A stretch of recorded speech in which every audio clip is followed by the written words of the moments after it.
मेरे देश के बहुजन साथियों, मित्रों, मैं हूं उमेश पटेल। आज सावन महीने का आखिरी सोमवार। मैं भेद खोल चैनल का आज पहली शुरुआत में आज एक देश में भेद खोल चैनल का मतलब देश में जो 1585 के बीच में जो भेद चल रहा है उसी की आज मैं कुछ बातें रख के सावन महीने के आखिरी दिन सोमवार को मैं इस बात को लेके आया हूँ जहाँ आज भारत देश जिस बातों से गुलाम हुआ है। तो मेरे बहुजन भाइयों और बहनों को मेरी सादर प्रणाम। तो नमो बुद्धाई, जय भीम, जय संविधान, जय भारत के साथ तो आज मैं बात लेकर आया हूँ कि आज सावन महीने का आखिरी दिन सोमवार के दिन मंदिरों में भीड़ लगी होगी। तो आज हमारे लोगों को ये पता नहीं है कि इसमें सच क्या है और झूठ क्या है। तो इसके बारे में आज मैं एक बात रखना चाहता हूँ। मैंने चैनल का नाम ही रखा है भेद खोल। तो भेद किसके बारे में? तो आर्यो विदेशी 15% है और बहुजन मूल निवासी ST SC OBC और माइनॉरिटी ये भारत के मूल निवासी हैं। तो ये जो भारत के मूल निवासी हैं उसके दो समाज के बीच भेद चल रहा है। तो आज मैं बात करने जा रहा हूँ जिसको लोग आज हमारे लोग जिन लोगों ने एक समाज ने हम भगवान बनाया है और इसी बात को एक समाज ने स्वीकार कर लिया और उसी में हमारा देश गुलाम बन भी गया और आनंद भी मना रहे हैं, तांडव नृत्य कर रहे हैं। तो ये बात क्या है? तो आज मैं जिसको शंकर शिवजी भगवान कहा गया है, माना गया है, स्वीकार कर लिया गया है, आज मंदिरों में भीड़ भी लगी होगी। तो इस शंकर का मैं चित्र बताने जा रहा हूँ। लोगों को ये कभी कल्पना नहीं की होगी कि इस चित्र देखा तो होगा लेकिन ऐसा चित्र क्यों बनाया। तो चित्र क्या है शिव जी का, शंकर का? पहले तो उसको भगवान कहा गया, देवाधिदेव कहा गया, महादेव कहा गया, भगवान, ईश्वर, जो कुछ शब्द उनके लिए दिया जाए।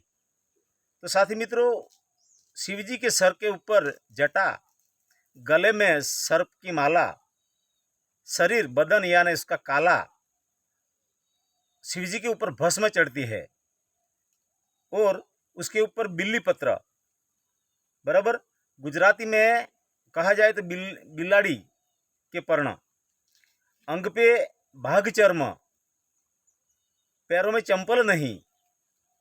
और शिवजी को शिवजी कामदेव नहीं जीत पाए कामदेव को, और वो भी फंस गए लेडीज में। ऐसी टिप्पणी कही गई है शिवजी के बारे में। और शिवजी का जो खाद्य है, खुराक है, खाद्य है, वो धंतूरा है और उसका शिवजी का पीना है भांग। गले में इंसान के सर डाले गए हैं शिवजी के। और ब्रह्मा सर्जक यानी ब्राह्मणों का पिता सर्जक, वाह बड़ी बात। और विष्णु पालनहार और महेश संहारक। महेश यानी शिवजी, शंकर, महादेव यानी संहारक का मतलब होता है राक्षस। और शिवजी का स्थान स्मशान, शिवजी के साथीगण भूत प्रेत। और शिवजी ही गणेश का अपने खुद के बेटे का सर काटता है और हाथी का लगाता है, दूसरों का सर्जन करना। और शिवजी तपस्या करता है और शिवजी समाधि अवस्था में रहता है। तो उसके पीछे कहने का अंदर इस चित्र में मतलब क्या है, वो मतलब आज बताने जा रहा हूं। और शिवजी के गले में जहर, और शिवजी तपस्या करता है और शिवजी समाधि अवस्था में रहता है। दूसरा, शिवजी डमरू बजाता है और उसका नृत्य तांडव है। और आखिर में उसको भोलेनाथ कहा गया, भोलेनाथ। तो साथी मित्रों, इस बात है कि आखिर इस बात को मैं लेके आया हूं। तो पहले ये बात बताना चाहता हूं कि शिवजी की पहली जो पत्नी है उसको बताया गया है भीलड़ी। तो भारत में जो विदेशी लोग आए, आर्यों का आक्रमण हुआ, मुगलों का आक्रमण हुआ, पारसी आए, अंग्रेज आए, इसमें से आर्यों ने आक्रमण किया। और उसी समय शिवजी उस शंकर राजा हुआ करते थे। तो उसी समय भारत जंगलों का प्रदेश था। उसी समय बस्ती बहुत कम थी तो जंगलों का प्रदेश हुआ करता था। उसी समय पहले भील जाति माना करते, भील जाति हुआ करते, एक ही जाति। आज 6743 जातों में हमारा समाज बांटा गया। तो इस 7,743 जाति में बांटने वाले कौन हैं? तो इस बात को मैं बाजू करता हूँ, इस बात को मैं बाजू में करता हूँ। तो साथी मित्रों, हमारे देश में पहले भील जाति यानी बंजारा जाति हुआ करती थी। इसमें से जो शिवजी है वो भील जाति के थे। कैसे पता चलता है? तो उसकी पहली पत्नी भील है, मतलब होता है कि शिवजी भील है। अगर शिवजी भील नहीं है तो ऐसा उसका चित्र क्यों बनाया गया? एक तरफ शिवजी को भगवान भी कहा गया, भगवान के नाम का शास्त्र लिखा गया, दूसरा उसको शिवजी का चित्र जो बना गया उसका मैंने आप लोगों को बता दिया कि इसमें शिवजी का ऐसा चित्र क्यों बनाया, राम का ऐसा चित्र क्यों नहीं बनाया। तो पता चलता है कि शिवजी की पहली पत्नी भील है, तो शिवजी मतलब भील है, आदिवासी है, मूल निवासी है, बहुजन है, बंजारा जाति के हैं। तो इसीलिए ही इस शिवजी का ऐसा चित्र बनाए। तो इस चित्र के पीछे कहने का मतलब क्या होगा? ये मैंने जब रात को सोए जब चिंतन किया, ऐसे कई महाभारत रामायण में ऐसी बात लिखी गई, सभी लोगों को इस देश में सभी भगवान बनाए गए। इस भगवान बनाने के पीछे कुछ राज है, इसीलिए ही मैंने भेद खोल चैनल बनाई है। तो इस भेद खोल में शिवजी के सर पे जटा, मतलब शिवजी को बनाया गया, भील जाति को दिखाया गया, मूल बहुजन को दिखाया गया। इसलिए इस चित्र में ऐसा कहा जाता है कि शिवजी को जो भील बनाया गया, तो एक शिवजी का चित्र एक पार्ट बनाया गया, एक शरीर है, वो पूरे भारत का समाज है। तो इस शरीर के द्वारा, इस माध्यम के द्वारा ये पूरे आदिवासी समाज के बारे में कुछ चित्र कहता है। मतलब ये कहता है कि शिवजी के सर पे जटा, मतलब आदिवासियों को जंगली बनाया जाए। किसके द्वारा? ये बात आखिर में बताऊंगा, किस माध्यम के द्वारा, ये आखिर में बात आएगी। तो शिवजी को जंगली बताया गया, सर पे जटा मतलब जंगली, गले में सर्प मतलब गारुड़ी मतलब सपेरा। तो आदिवासियों को इस स्थिति में हमेशा रखा जाए, जैसी जो शिवजी की स्थिति सभी बनाई, छवि यानी फोटो यानी चित्र, तो ऐसी जो बनाई, इसमें कहने का मतलब है तो शिवजी शरीर पे काला, तो पहले आदिवासी जो पहले से ही काले, आंख अंदर, नाक ऐसे छोटे थे, यानी गुजराती में बूचा नाक, और बोलूँ तो ये गाल ऐसे, तो जो खुराक नहीं अच्छा था तो गाल भी ऐसे थे। इस प्रकार की आदिवासियों की सभी से आज बदल गई है, थोड़ी नहीं, बहुजनों की सभी आज बदल गई, खुराक, रहनी सहनी से, रहन सहन से। तो शिवजी काला दिखाया गया। शिवजी के ऊपर भस्म चढ़ना मतलब कि आदिवासियों को धूप में काम करवाना, और धूप तब चढ़ती है जब कुछ चीज जलाई जाती तो उसी में उसकी भस्म होती है। मतलब आदिवासियों में धूपों में, कामों में, जिस समय टेक्नोलॉजी नहीं थी पहले के समय में, उसी समय ये शास्त्र लिखा गया, उसी में शिव जी को भगवान बनाया गया और इसी में इस बात को रखी गई। तो आदिवासियों को जिस शिव जी के सभी से कहा जाता है, इसमें जो धूप जब चढ़ती है तो शरीर काला हो जाता है। तो शिव जी के ऊपर क्या चढ़ाना? भभूत मतलब भस्म मतलब तब चढ़ती है जब आदिवासी जंगल में खेतों में धूप में काम करता है। तो अग्नि से क्या होता है? धूप होता है, जब कभी किसी चीज को जलाया जाता तब।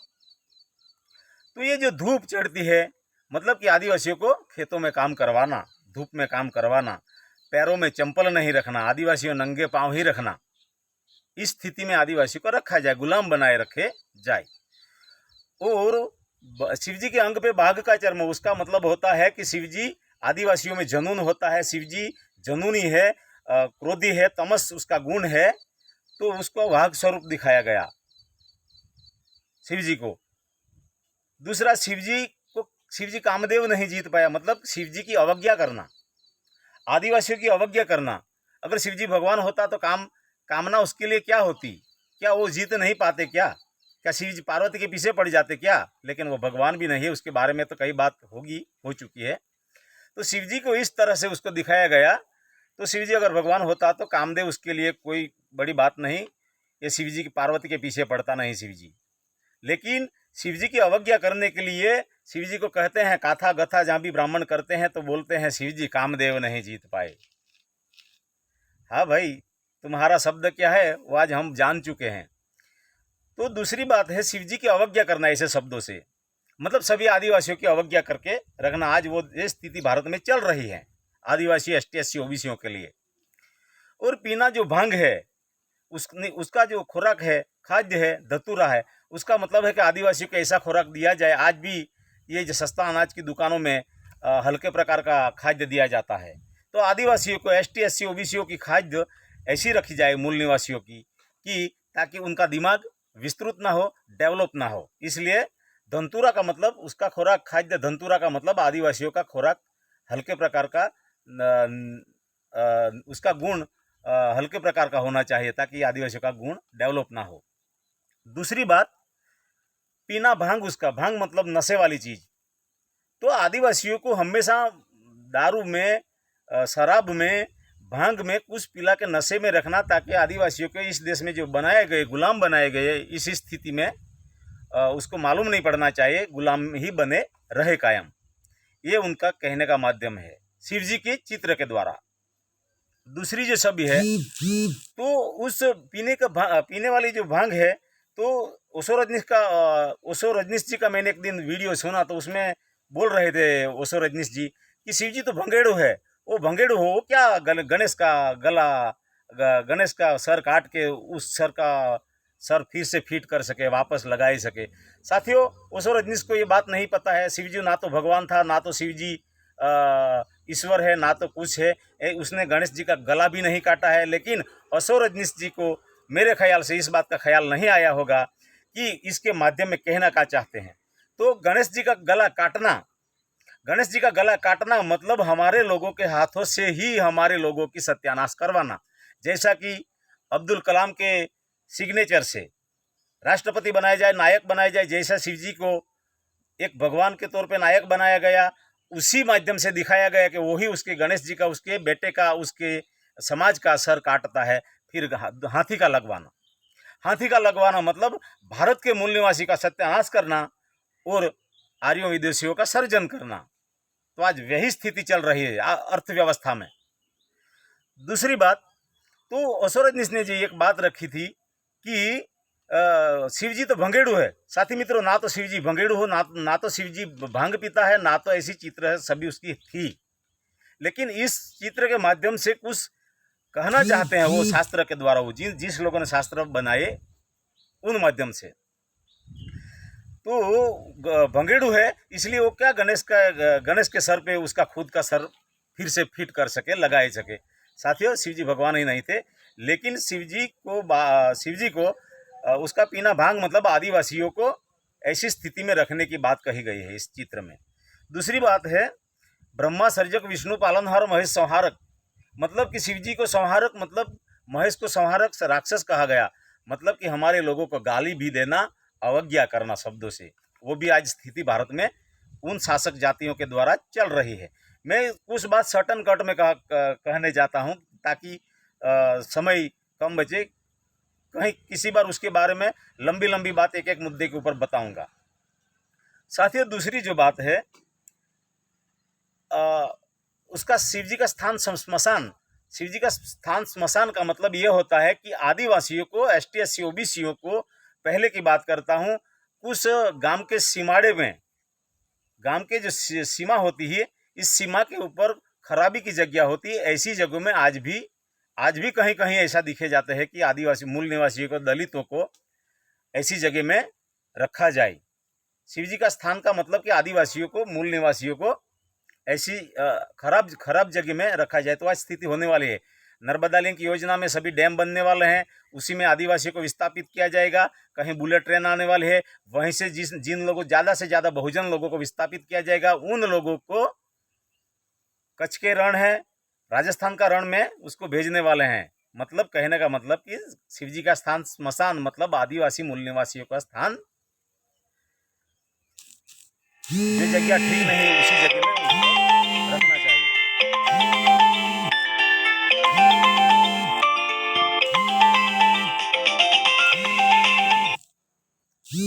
दूसरी बात, शिव जी के साथीगण कौन है? तो भूत प्रेत। उसका मतलब हमारे लोगों को नायक बनाया जाए, राष्ट्रपति, प्रधानमंत्री बनाया जाए, सांसद बनाया जाए, विधायक बनाया जाए, और उसी लोगों को सवर्णों के साथ उसका संपर्क नहीं होना चाहिए। सहयोग नहीं होना चाहिए, ताकि उन लोगों की जो व्यवस्था है हमारे लोगों के दिमाग में नहीं आनी चाहिए। उसका साम दाम दंड भेद हमारे लोगों को पता नहीं चलना चाहिए। इसलिए ये क्या कहना चाहते हैं, पहले पहले हमारे लोगों के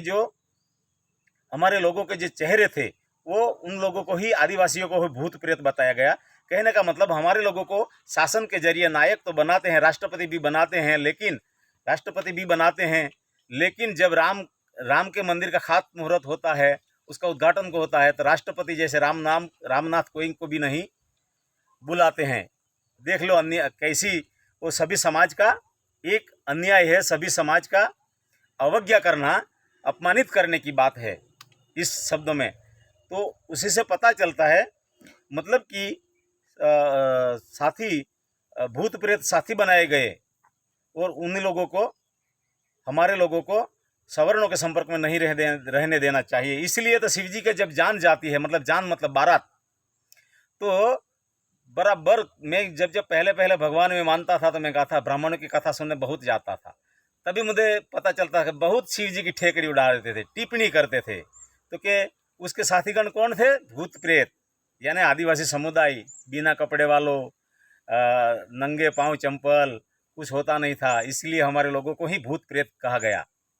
ठीक है।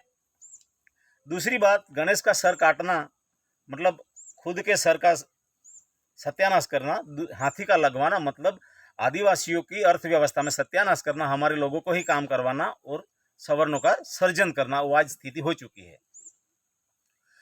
दूसरी बात, शिवजी तपस्या करता है। शिवजी तपस्या करना मतलब धूपों में काम करवाना, खेतों में काम करवाना, हार्ड वर्किंग करवाना, मतलब शिवजी तपस्या करना मतलब आदिवासियों को ऐसी स्थिति में काम करवाना, मतलब तपस्या का मतलब हार्ड वर्किंग।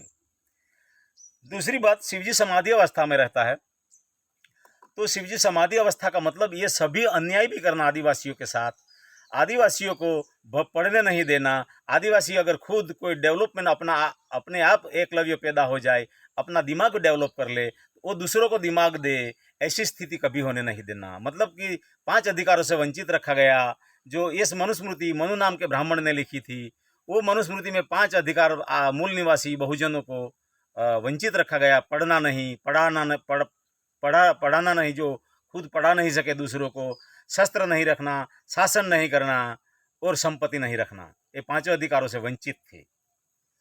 तो ये जो इसमें रखी गई, तो शिवजी समाधि अवस्था का मतलब होता है कि हमारे लोगों को साथ अन्याय भी करना और उसकी जानकारी भी नहीं देना। तो आज उसकी टीवी चैनल वाले जो सवर्ण लोग हैं, बनिया और ब्राह्मण है और ठाकुर होंगे, तो हमारे लोगों का अन्याय भी करना और ऐसी स्थिति में भी रखना और उसके बारे में जानकारी भी नहीं देना। तो आज टीवी चैनल जो है, टीवी चैनल वाले हैं और पेपर मीडिया है, दैनिक अखबार हैं, उसके जरिए से हमारे लोगों को जानकारी नहीं देना, मतलब कि हमारे लोगों को समाधि अवस्था में रखना। समाधि अवस्था का मतलब होता है जानकारी से वंचित, आंखों बंद। तो आंखों बंद की स्थिति है तो शिव जी स्थिर हो जाता है, ऐसे चंपल, ऐसे पग की पलाठी वाल के बना के बैठता है, मतलब स्थिर हो जाता है। तो जो लोग खुद को अन्याय होता है उसके बारे में जानकारी नहीं होती है, तो वो अन्याय के सामने कभी लड़ नहीं सकता।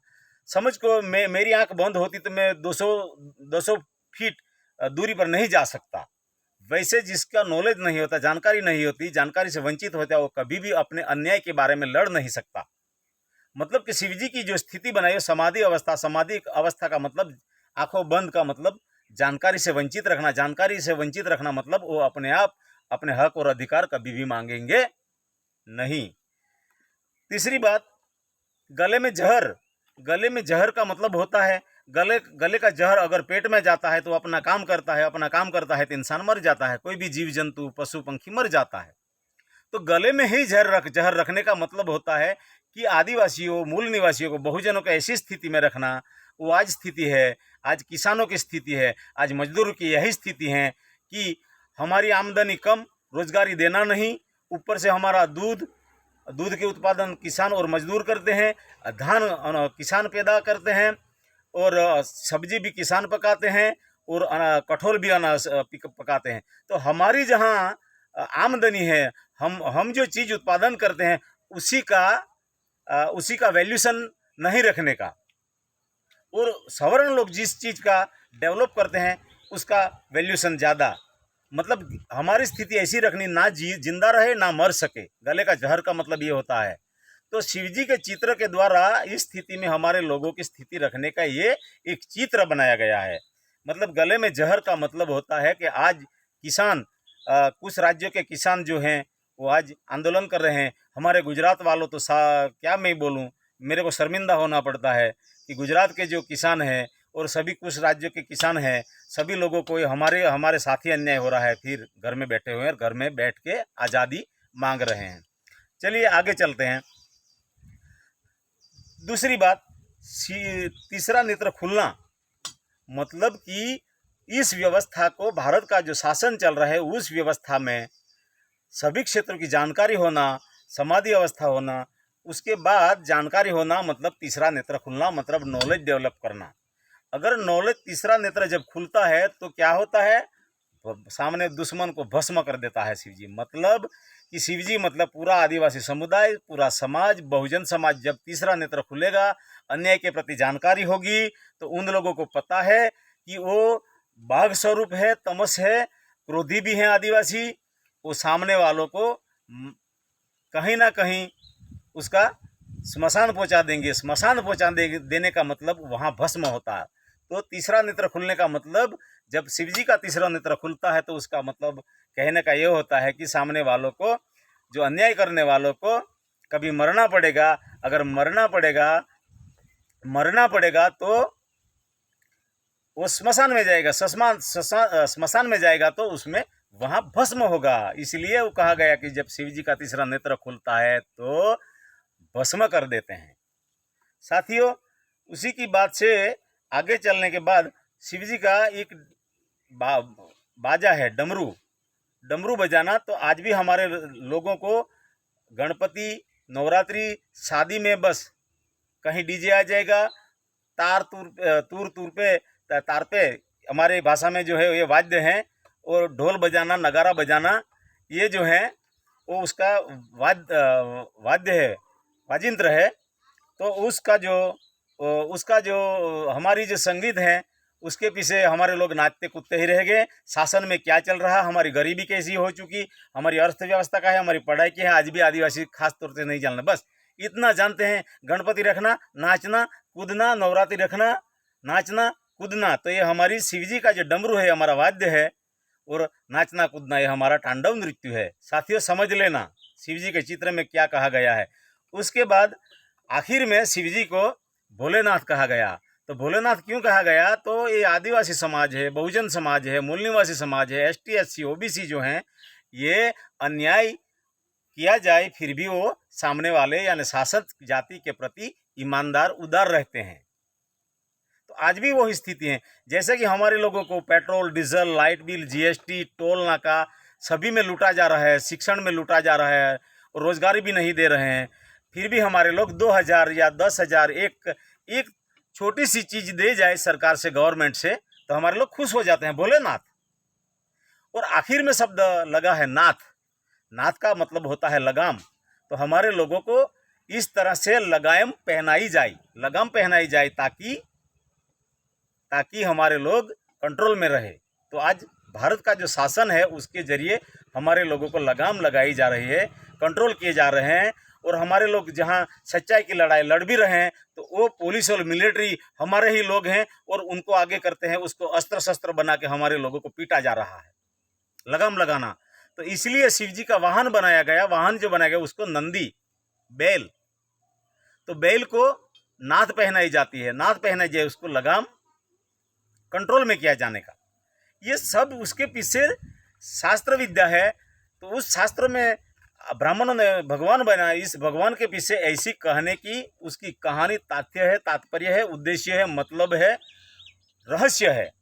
तो साथियों, शास्त्र का मतलब होता है अस्त्र मतलब शासन, अस्त्र मतलब हथियार, हथियार मतलब सिस्टम, सिस्टम मतलब योजना, पॉलिसी।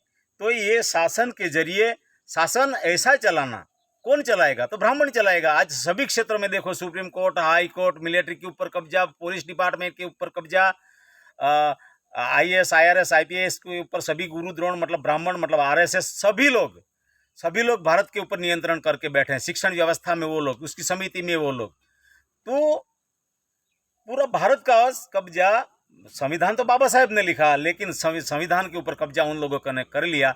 तो संविधान ऐसा चलाना, शासन ऐसा चलाना, अस्त्र ऐसा चलाना, पॉलिसी ऐसा चलाना, सिस्टम ऐसी चलाना कि पूरा भारत की मूल निवासी प्रजा आहिस्ता आहिस्ता काबू कर लेना, उसको कंट्रोल करना, पूरे तौर से उन लोगों को आज गुलामी तरफ और गुलामी की ओर धकेले जा रहे हैं। मतलब शास्त्र का मतलब यही है।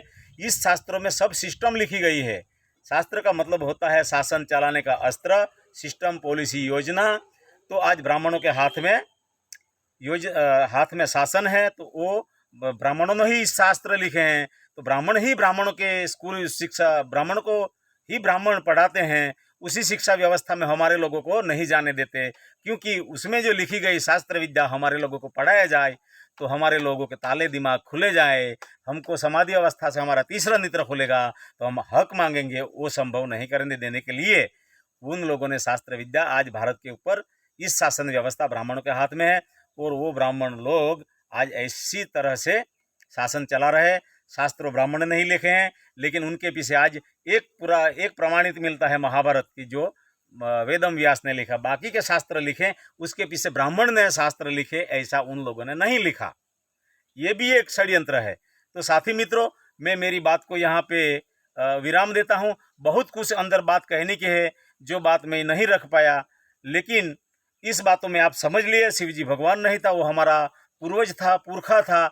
उसी माध्यम के जरिए, उसी के शरीर का जो चित्र बनाएगा, उसी के जरिए से ब्राह्मणों को सूचित करता है कि आदिवासियों को जैसी शिवजी की छवि बनाई गई, चित्र बनाया गया है, ऐसी स्थिति में आदिवासियों को, मूल निवासियों को, बहुजनों को रखा जाए 85% को। तो मैं मेरी बात यहीं पे विराम देता हूँ और आप लोगों को जय भारत, जय संविधान, नमो बुद्धाय, जय भीम।